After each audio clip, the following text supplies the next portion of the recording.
O'zbekiston Prezidenti Shavkat Mirziyoyevning Turkiyaga rasmiy tashrifi yakunlandi.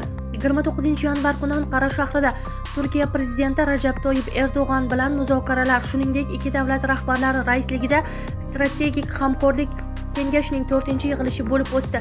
Yig'ilish yakunida ikki davlat hukumatlariga qabul qilingan qarorlarni amalga oshirish bo'yicha yo'l xaritasini tasdiqlash topshirildi. Shavkat Mirziyoyev Rajab Toyyib Erdo'g'anga O'zbekistonga tashrif bilan kelishni taklif qildi. Ikki tomonlama hujjatlarning salmoqli to'plamini imzolash marosimi bo'ldi.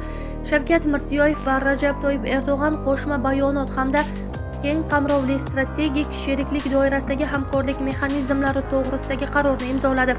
Ko'p qirrali sheriklikning turli yo'nalishlarini qamrab oluvchi ikki tomonlama hujjatlar to'plami ham imzolandi.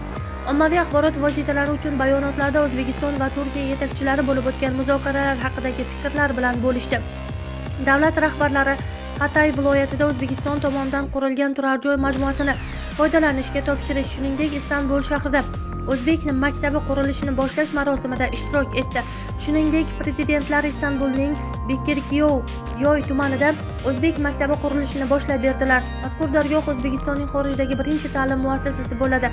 Tashrif tadbirlari yakunlangach, O'zbekiston prezidenti rafiqasi bilan birga Toshkentga jo'nab ketdi.